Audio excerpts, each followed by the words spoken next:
So, as it says there, I'm a nutritionist and I love being a nutritionist. I'm from Cheyenne River in South Dakota. I got my master's in nutrition at the South Dakota State University. And when I was asked to actually, it's a long story, but when I was asked what I wanted to study, I said I wanted to study the nutritional value of our own foods. And the instructors and professors there, they're like, oh, well, you would be the expert on that. So when I went to college, there's very little information about our own foods. And so I ended up having to study the local Hutterite communities. So my interest has always been in our own foods, and I've always had an interest in nutrition and fitness. So when Decorah asked me to be a part of this, I jumped on it because nutrition education is key for our native communities. And so any chance I get to share, I jump on it. And so my presentation today will be um, obviously focused in the nutrition part of it, as well as the medicinal part. And I do want to say that I am in the process of relearning my cultural history in relation to food and medicine. And so when I was studying for my master's, I did a lot of studying on our own foods. There's very little, and it's not really focused on the value of the food. It's more about, these Indians ate this and those Indians ate that. So, and there's not a whole lot of information from Native women. So I'm relearning all of that. And so I'm learning it any way I can. And I have spent time with ethnobotanists and other women, mostly women, who are actively involved in using wild plants to heal. And so I tend to use myself I tend to actively use those medicines. And so I've been fortunate to know people who know what they're doing. And I want to share one of the things that I did was 20 years ago, maybe 15 years ago, I found out my thyroid was acting up. And the woman that my coworker, she said, "Oh, if you have thyroid issues, oh, you're gonna have to take pills for the rest of your life." And I was like, "Nope, I ain't doing that. I don't want to do that." So I got a hold of the woman that I was learning about plant life, and she sent me a bottle of black walnut hull tincture. And she told me to take it 3 times a day until the bottle was gone. I think I had hypothyroid. My hair was falling out and my nails were brittle and I was gaining weight. And so anyway, so I did that black walnut hull. And man, it tastes bad. But I did it and it cured it. I don't have an issue with my thyroid anymore. And I use since then. And I use nutrition to maintain that. I found out that I should not be eating soy. I should not be eating cruciferous vegetables raw. There's things that I learned about my thyroid that I needed to change as far as my diet. So I believe in these. I believe in our plants and I believe in our natural medicines because they go to the root of the problem. And our bodies are used to that. As Native people, we're related to the plants around us wherever we come from. So they're there to help us and heal us. And so I put a lot of value and trust in their abilities. So I think that's it for now. Should I just get into it? Okay, I have a PowerPoint that I want to start us off with. So I'm going to share my screen, I hope.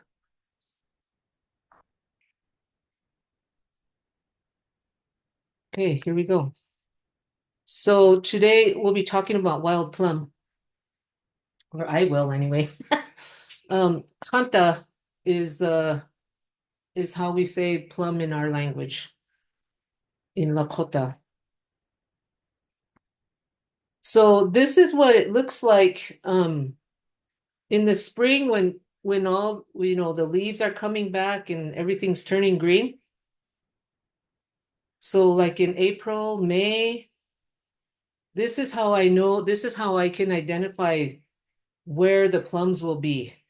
Because if you notice, the plum bushes flower first before their leaves come in. And the other thing I notice about plums is they grow next to chokecherries almost always. So wherever you find plums, you're probably going to find chokecherries as well. So this is one of the ways that I can plan where I'm going to be in August when they're ready by noticing this is how they look in the spring. So, just keeping that in my head. Okay, I was driving down that road and there was a bunch over there, that kind of thing. Because it's interesting, the nature is so amazing. And this is one of the ways that the plums announce their presence is by flowering first before their leaves come in. Okay, how do I get to the next slide? Like this. Okay, so here's the nutritional value. And one of the things that I learned about our original foods is they're depending on, wherever your people originate from, that those foods around there are part of us, they're part of our makeup, and they take care of us. And so the plums are, you can see here that there's a lot of value in vitamins. And so the percentages are the daily values. So you can see that vitamin A is very high, vitamin K, B5, vitamin C. Many of our wild fruits are high in vitamin C, obviously. So all of these things, the B vitamins are stress vitamins. And so this plant provides some B vitamins, so, to help with our stress levels. Of course, vitamin A and C are antioxidants. E and K are fat soluble vitamins. So we're getting a pretty good, nutritional value from these. And this is according to 1 cup of plums. Now we're looking at minerals and their daily values. And I'm learning that many of our foods, wild foods, have these same minerals because those are the minerals that are in the earth. And so we'll have many of them will have the same. And so you look at these and you see that there's calcium, magnesium, potassium, phosphorus, all of those are required for healthy bones. It isn't just about calcium. So if you're taking supplements, you should probably include a supplement that, if you're taking a supplement for your bones, you should probably take something that has those four together because they work together to um, to give us our strong bones. Another story I want to share. I was a fancy shawl dancer for most of my life, and I think I was 30, 37, somewhere around there. and I got a bone spur. And when I went to the hospital, they took a picture of it and they were showing me the x-ray and stuff. And that doctor said, well, you're not going to be able to dance anymore. And I literally stopped breathing because that was a large part of my life was, like I said, I love fitness and dancing's just amazing. So I thought this is not happening. And my peers, others that were dancing who got bone spurs, they're like, "Oh yeah, I got mine froze off," or they were telling me different ways that they had it removed and they couldn't dance anymore. And I was like, "No, I don't want to do that. I don't want to do that." So I typed in bone spurs in on on Google. Well, I don't know if we even had Google back then, but on internet, and all these different supplements came up. And the one that I chose was called Shockley, and it had all those minerals in it together. And through taking those minerals accordingly, according to instruction, I was able to get rid of my bone spur. And what I learned is the reason why you get bone spurs is because you don't have enough calcium in your bones. And so our bones are constantly breaking down and, rebuilding and breaking down. So when there's not enough minerals to build bone, you have these little explosions that happen on the surface of your bone. And when that happens, they sometimes they'll stay. And then you'll have a hook grow off of one of.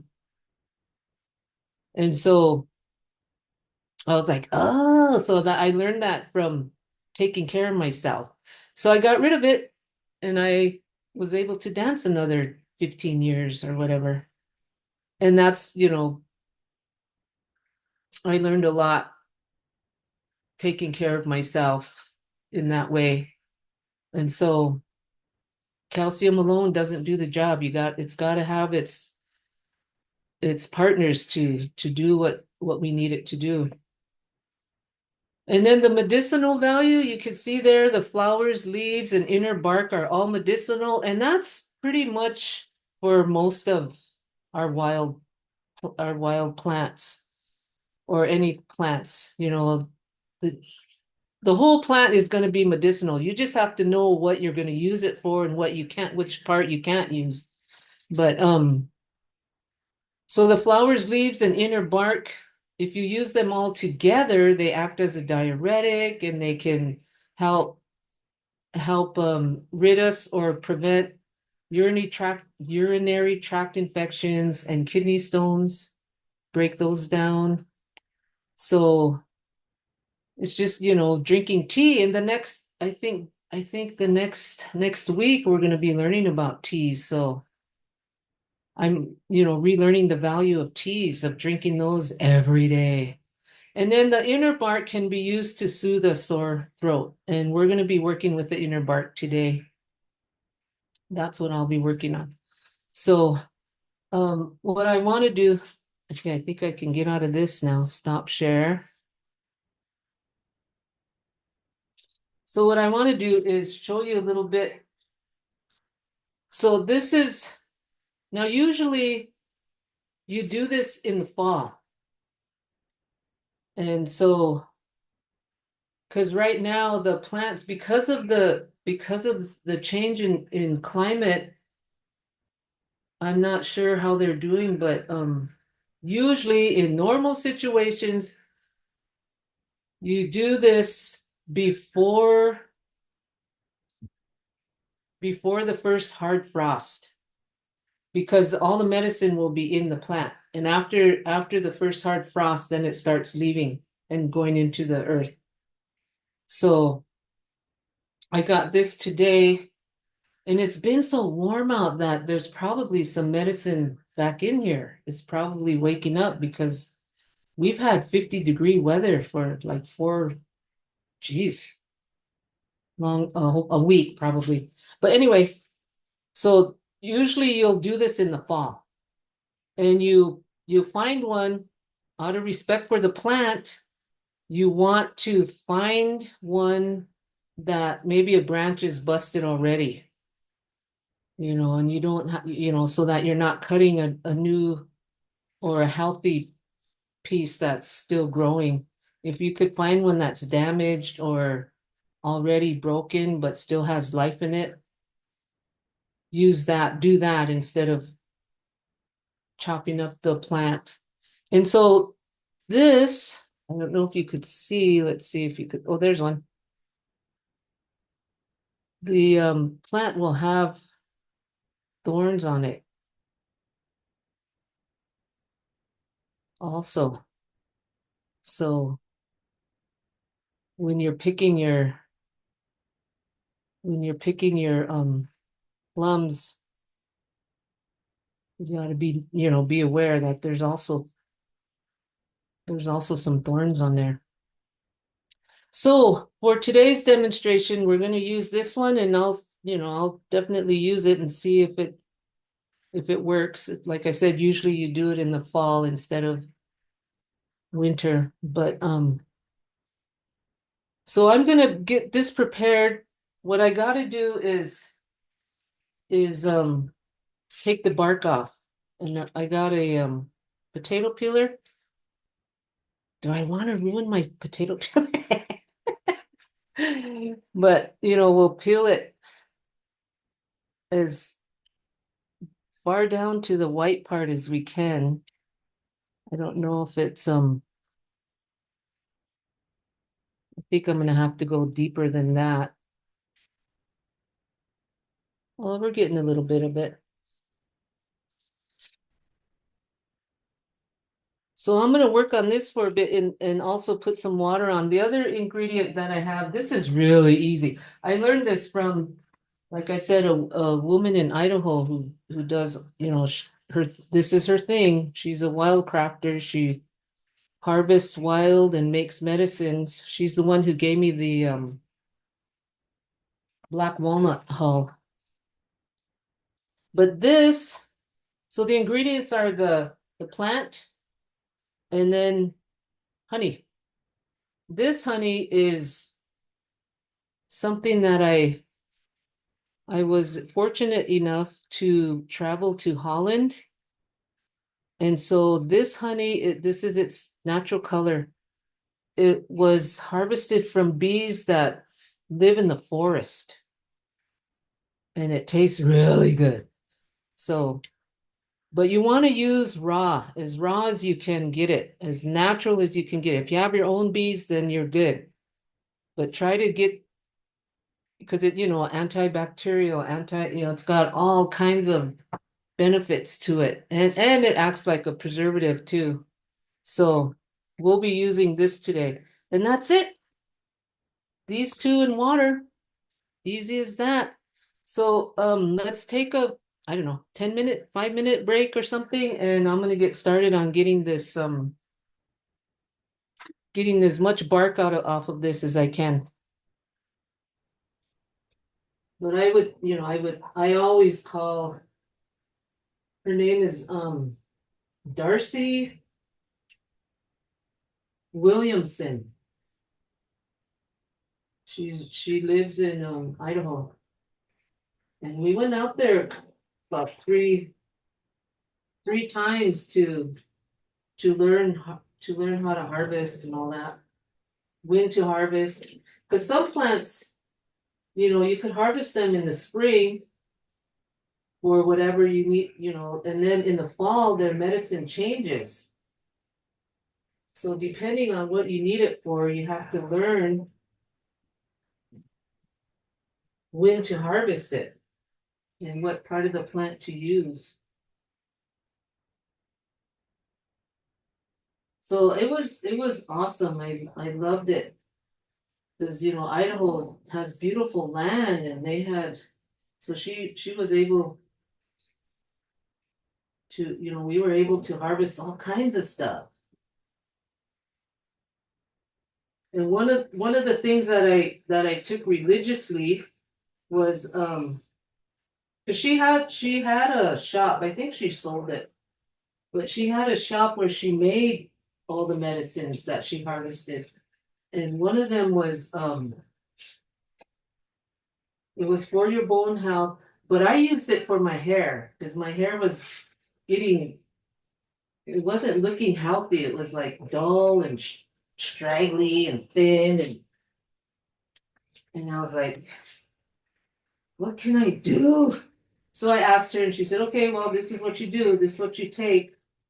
And it was capsules of horsetail, nettle. I think it was just horsetail and nettle, stinging nettle. And took two capsules. What they would do is they'd go out and harvest it, dry it, and then crush it, and then make capsules. And so I took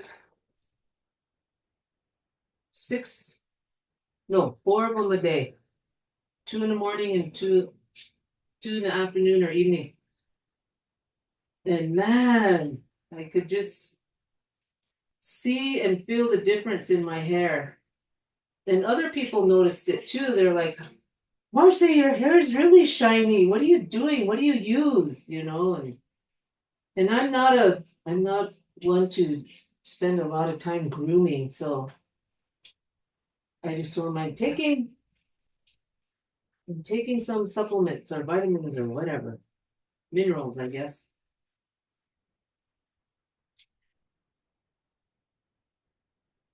And when I visited with her about it, she said the those two plants together, the minerals that they use to work together to strengthen bone and teeth and hair and nails and all that. She said they act. Remember those minerals I told you about? She said they act even not necessarily stronger, but they do a different. Um, once the bone layer is created, the new bone, then the nettle and the horsetail strengthen that part. And she's many of her medicines have been studied because people are like, well, you're claiming that plant does that. Where? Show me. Prove it. And so different ones have actually done studies on her medicines, and it was proven that those two strengthen bone, and is they could see the difference, especially when elderly started taking it. Their bones were very, very, very, very strong. So not only was it helping my hair, but it was helping my bone. And for those of us who, as we after your 20s, your calcium is lower and like that. So we have to keep eating foods and drinking teas that rebuild that stuff. But if we also smoke cigarettes, drink pop, drink alcohol, we don't supplement with any kind of calcium, we don't eat vegetables, we don't exercise, all that, then our bones are going to break down. Plan on it. If you're not supplementing, if you're not exercising, and if you're, smoking or drinking, not just alcohol, but pot too, because pop does the same thing. It causes cirrhosis if you drink enough of it. So we need to be conscious. Every cell in our body needs calcium. Our heart depends on it. Our hormones depend on it, so calcium isn't just for bones. So if you're not drinking milk, then eat some cabbage. Broccoli is a superfood that has calcium in it. I mean, once you start learning about what vitamins and minerals are in food, it's amazing. Like I said, especially if they're grown in the earth, they're gonna have some calcium. Some will have more than others, but whatever minerals are in the earth are the minerals we're gonna get. And having our own gardens or going, using farmers markets is probably the best because the food industry has deleted soil so bad that it doesn't have the nutrients that it used to have 50 years ago. So gardening is one way to restore those nutrients in the earth. But also, if we're harvesting, we should also have a role in protecting those areas that we harvest from. And knowing how to harvest. And the thing that I learned is we don't go after the largest plant because the largest plant is probably the grandmother. And so you leave the largest plant and you go after, they're adult plants, but they're not the oldest or the largest. So, having respect for their future so that they come back. And I think it's important that we have um, opportunities like this for people like us who do this to come together so that we can help each other to protect those spaces and support land back. It isn't just about getting land back because it used to be ours. It's more about so that we can live in a good way and do these kinds of things, replanting, restoring places that are devastated by agriculture or ranching or monocropping or whatever it is that's happening. Okay, I think that's all I'm gonna get off this thing. The thorns are like, no, leave me alone. Keep bothering me. So I'll let you take a look at this. It's changing color, you can see. Can you see it? Yeah, yep, we could see it. And I think that was really amazing that you brought that up is I think that was the purpose of these sessions was what is our role as land stewards, right? Like these medicines give us so much, and what's that relationship and reciprocity? What do we do to give back? So I just wanted to highlight that. I think that's so beautiful. Yes, we could see it's changing color. So she added some of the bark to the water. We are right on time, Auntie. So if you wanted to pick up where we left off, that'd be great. Okay, so this is gonna, usually what we do is we let this boil for at least 20 minutes. And then we'll I would prefer a little more bark than this for this amount of water, but it's it looks like it might be. I mean, that's the color I was expecting is this amber color.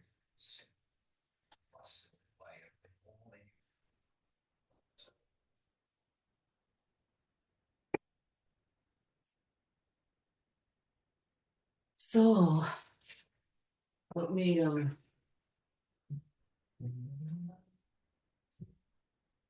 grab my bottle.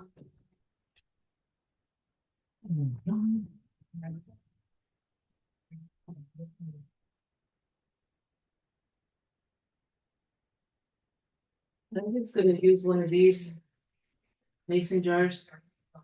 Um, you could get really fancy and get some really nice bottles. But for today's demonstration, I'll use this. And like I said, if you want to do it, you could make it as pretty as you want. You could actually get a actual syrup bottle or But what we'll do here is add our, we'll have to strain it first, actually.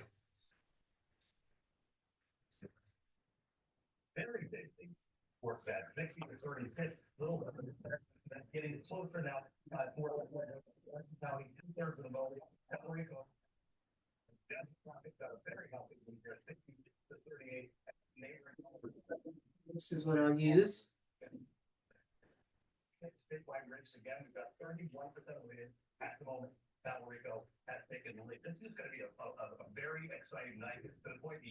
So I'm gonna do this right now just to demo for you guys. It hasn't boiled, but I don't want us to be sitting around doing nothing. So I'm gonna demo this for you. It looks pretty.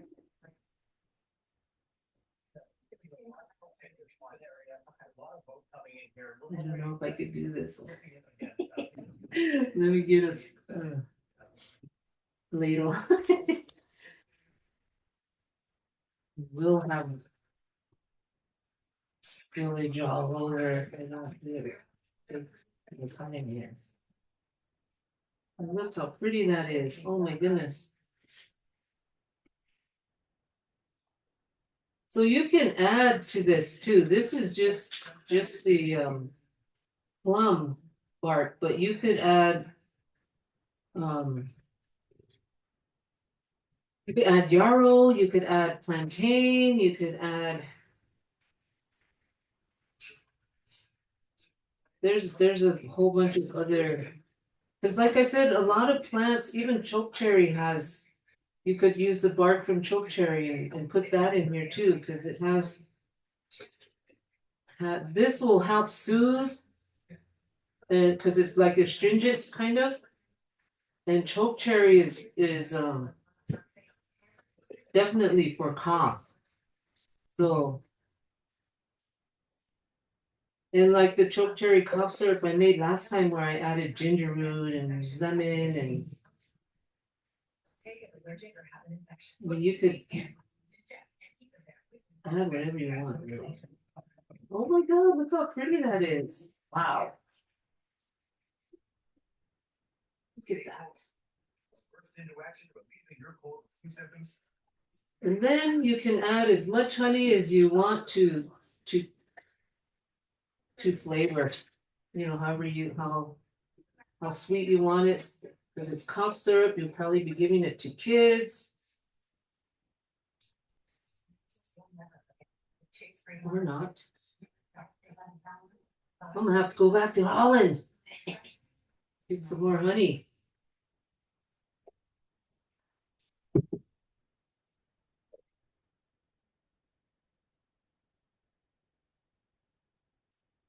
See how simple that was? The work actually is going out and finding the plum trees and finding the, you know, the right piece of the plant. I think that's the hard part. The rest isn't that hard. I mean, it wasn't that hard to remove the bark.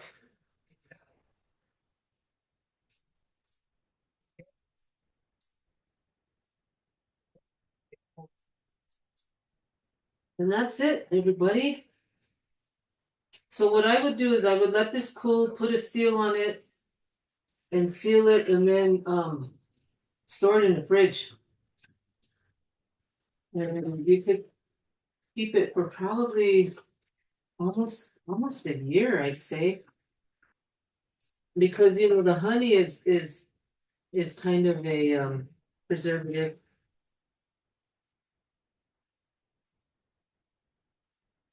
No, this you don't want to give to kids under 1 years old, because it's got honey in it. And so you could take maybe a couple tablespoons or a couple spoonfuls for your throat. You could add the leaves to this or the flowers. so that it also has, works on a cough, an actual cough. I mean, I'm learning this by reading books about it too, so, because I didn't, like I said, I had to I'm relearning all of this, because that information was taken in my family. They didn't share, my grandmothers didn't share that with me. One time my grandma told me, she said, her sister was sitting by the window when they were young, and I don't know if she got hit by lightning, but lightning hit by that window or something and knocked her off her chair. And she said, so we went to see someone, I can't remember his name, and he made us some Indian tea. And he had her drink that. And so I was like, well, what do you mean Indian tea? What was in it? What was in it? And she just looked at me and she said, it's Indian tea. Like that. So I was like, oh, okay. So they did, I don't know if she knew the recipe or what, but that information wasn't shared freely. I mean, back then, they expected you to know that stuff, I guess. Yeah, that was my cat, Sam. Sometimes he just demands attention, so he was scratching my leg. But yeah, so I learned this by participating, fully trying stuff. Like I read that, learning about nutrition, that cucumbers are anti-inflammatory. And so if you eat cucumbers with the skin, you get more of the benefit. And so I thought, okay, I'm gonna try this. And so I peeled a cucumber, I went running, and my knee was swollen when I got back from running. So I peeled a cucumber and I laid the peelings over my knee and then wrapped a plastic bag around it and let it be like that for about an hour, and sure enough, the swelling went away.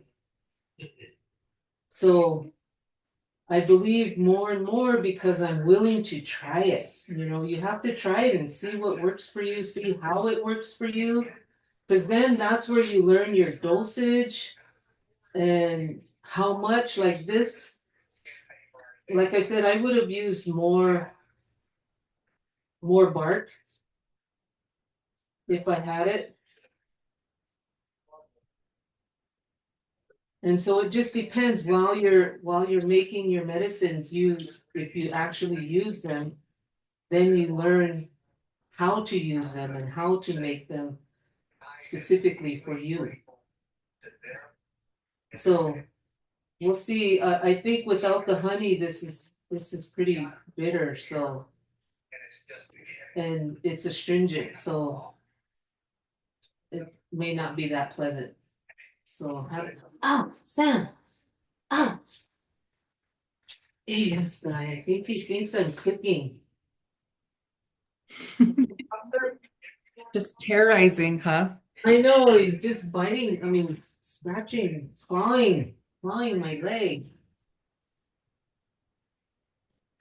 Well, I think this conversation about this reconnection is a journey. And I mean, we see it in the start of this series with the seeding plant sovereignty, especially when we kicked off last year. And, I always say like the want and the need is there and the community has interest in learning. So that just for me is so hopeful. And, sharing just a little bit about my experience is, um, you know, I I think this work really found me. I didn't expect that I would be in advocacy work for our plant relatives and the knowledge that they have, and I think that is can be said for a lot of people. So I think it's very meaningful for everybody in this meeting that is here listening and sharing, asking questions. I think it's such a beautiful journey that we've all started together. And can you imagine the change that we can make generationally with carrying these teachings? But also, let's not forget about the sustainability. What do we need to do to give back? How do we make sure that our plant relatives are protected, how they're cared for, so that they can come back for generations and generations? And those are teachings that our ancestors knew and carried. So please keep that in mind. Not only can these plants help you heal yourself, but we can give back just the same and just as powerfully. There's the Holland honey. I have no idea what it says. Anyone from Holland? Hey. Um, Ah, but I think that's again, it's a journey that we're all on, and I appreciate everybody that's here. Oh, real quickly, while you have that in hand, somebody did ask whether it was important to use the base of the branch or if the entire branch has the same medicinal properties. the entire wherever the bark is. Okay. Yeah, it's I I use the main stem. I usually don't go out on the branches. I'll use the main stem because that's where you can get more of just a little piece of that white. Hmm. More like fleshier. Yeah. Okay. Yeah, okay. Um, But the other thing I wanted to say is,